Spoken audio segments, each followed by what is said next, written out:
Hi, I'm Cristin Heyns-Bousliman, and I lead the HR consulting practice at REDW.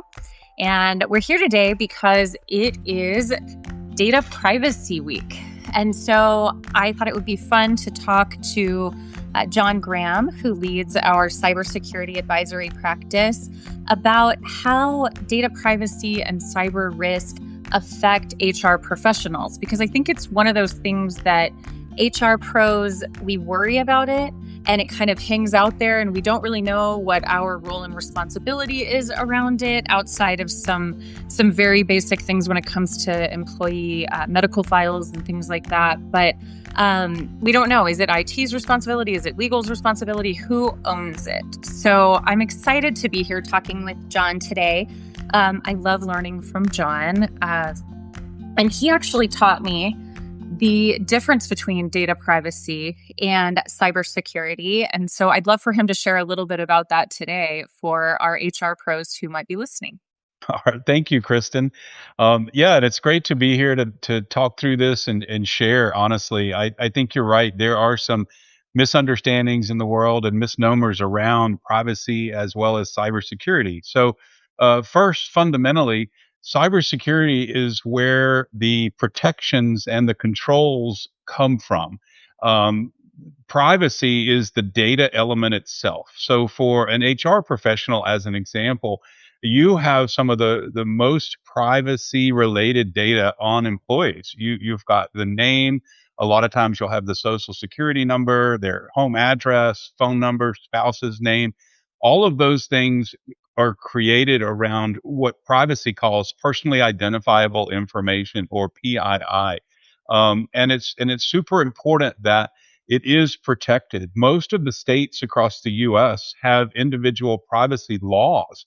And so when you talk to your organization or you look inside your organization and you want to see where does privacy fit versus cybersecurity, a lot of times privacy is in the legal team or your third party legal team. And that's where the focus comes, is how do we ensure that we're aligned to the state laws around privacy and private data.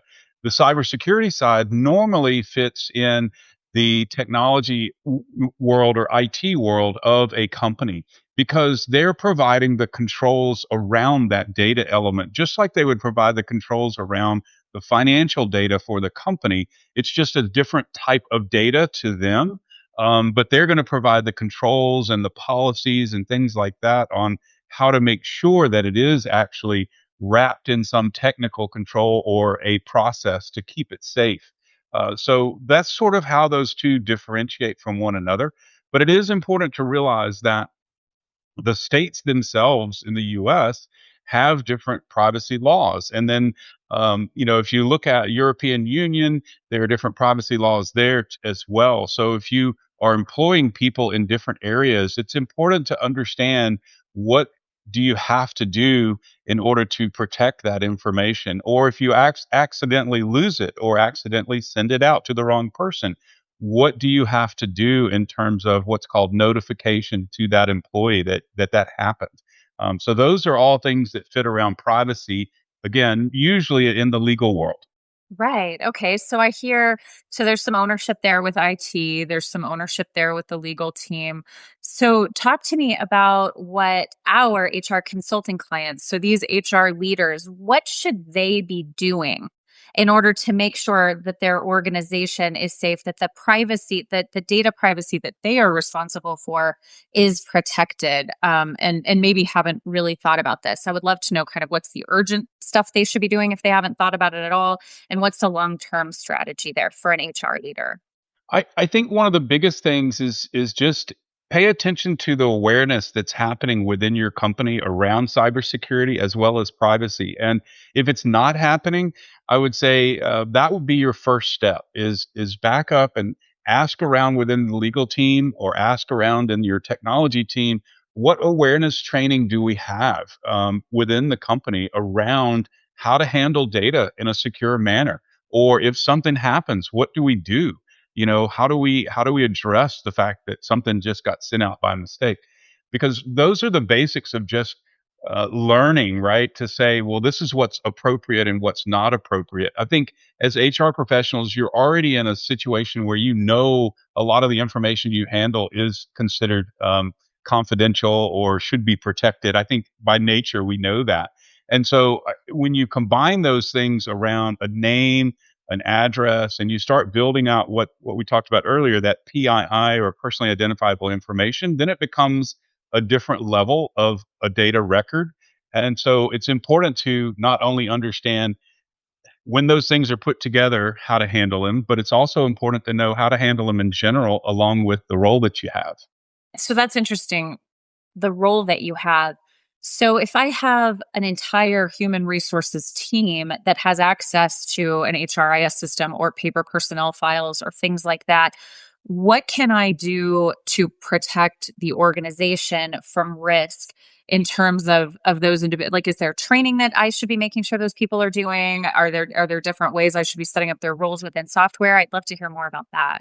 Oh, well, absolutely. So, and both of those things are really, really important. So the training in and of itself, and it doesn't mean I train somebody one time when they start at the company. It really means repetitive training, over and over, maybe annually at a minimum. But the training is super important on how to handle the data. And then when you step over to the access to it, even the paper files should be controlled access. And the people that have the access should really only be allowed to have it based on the job and the function that they have, to say, yes, this individual in HR can see the entire population, or they can only see the executives that they support and they can't see the rest of the population, or vice versa, right? So having that kind of a view and then aligning that access to the job description or role-based access is super important. It just makes life easier. And this can be for really any size company. They're foundational elements that, again, a lot of organizations just don't do or don't think about. They don't slow down. They just say, hey, we're going to move forward. And they need to slow down a little bit and say, oh, okay, just like salary information, that PII is pretty important stuff. Right. Absolutely. I love what you said about not just training when they start, because that's something that as HR consultants, we're constantly telling clients, like, you can't just check that box. There are certain things that team members need to hear year after year. So this is certainly one of the things we should be adding to that list. And then, you've referred to the organization, the employer, those types of things throughout our conversation. What organizational size should be thinking about investing in data privacy as well as cyber risk and/or cyber risk?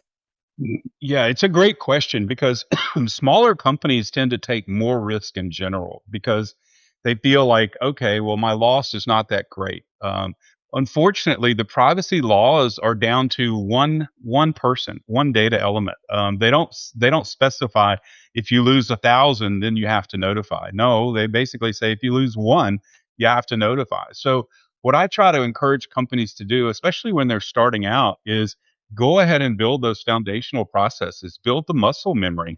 It's easier to do when you're small, quite honestly, and set that in motion, that as you grow, you already have that base and that foundation in place. So it's really a lot better and easier and more cost effective, quite honestly.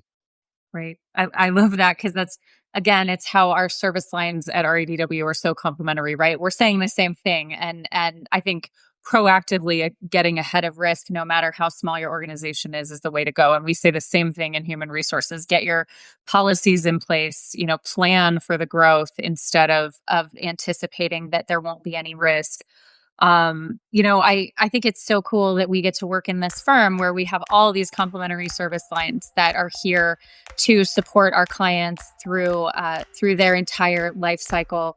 I would be remiss if I didn't mention that, if we have any HR pros listening to this today who may be struggling with a cyber risk issue, we also, of course, have a human resources consulting team that can assist with policy advisement and workplace investigations, if that's something that comes up.